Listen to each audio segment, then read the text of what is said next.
అందరికీ నమస్కారం అండి. నా పేరు డాక్టర్ దుర్గా క్షితీష్ కొత్తూరు. నేను లలితా స్మైల్ క్లినిక్ విజయవాడ నుంచి మాట్లాడుతున్నాను. ఈరోజు మనం గమ్ రెసెషన్ గురించి తెలుసుకుందాం. గమ్ రెసెషన్ అంటే చాలామంది మా దగ్గరికి వచ్చి మా పళ్ళు పెద్దగా కనిపిస్తున్నాయండి, ఈ మధ్య ఇంతకుముందు చిన్నగా ఉండేవి, ఈ మధ్య పెద్దగా కనిపిస్తున్నాయండి అని ఒక కంప్లైంట్తో వస్తుంటారు అన్నమాట. సో పళ్ళు పెద్దగా ఎందుకు కనిపిస్తాయి, మన మామూలుగా పళ్ళు ఎప్పుడు ఒకే సైజులో ఉంటాయి కదా, పెద్దగా ఎందుకు కనిపిస్తాయి అనే దాని గురించి తెలుసుకుందాం. చాలాసార్లు మనం చూసే పళ్ళు, మనకు కనిపించే ఈ పళ్ళు ఎలా ఉంటాయంటే, మనకు కనిపించే ఆ ఎడ్జ్ నుంచి చిగురు వరకు ఎంత ఉందో రేంజ్లో మనకు కనిపిస్తుంటుంది అన్నమాట. పర్టిక్యులర్ మెజర్మెంట్ని మనం మామూలుగా చూస్తుంటాం.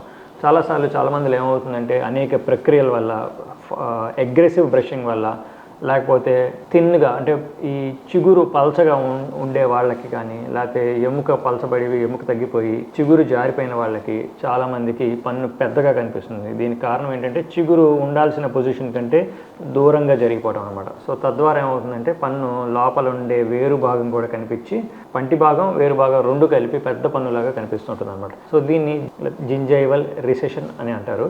ఈ ప్రక్రియ ఇందాక చెప్పినట్టుగా లోపల జరిగే ఇన్ఫెక్షన్ వల్ల కానీ, లేకపోతే పన్ను లూజ్ అయినా కానీ, లేకపోతే పంటి ఎముక తగ్గినా కానీ, పంటి చిగురు బలహీనంగా ఉన్నా లేకపోతే పలచగా ఉన్నా కానీ, అగ్రెసివ్ బ్రషింగ్ చేస్తున్నా కానీ ఈ జింజైవల్ రెసెషన్ అనేది చూస్తుంటాం అన్నమాట. సో దీనివల్ల నష్టం ఏంటంటే చాలామంది అడుగుతుంటారు. దీనివల్ల ఇబ్బంది ఏంటంటే, ఒకటి ఈ రెసెషన్ జరిగిన వాళ్ళకి పళ్ళు జువ్వని లాగుతుంటాయి.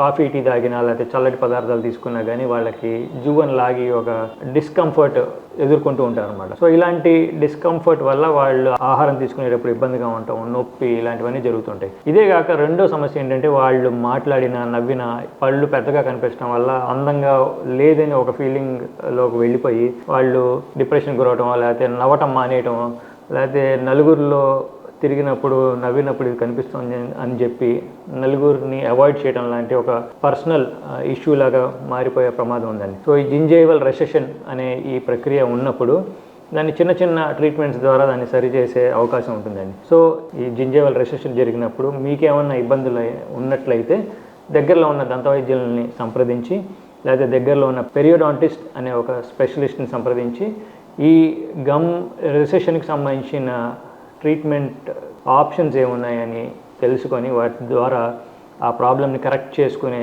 ఒక అవకాశం ఉంటుంది అన్నమాట. సో ఇలా గమ్ రెసెషన్ ఉన్న వాళ్ళు డీలా పడకండి.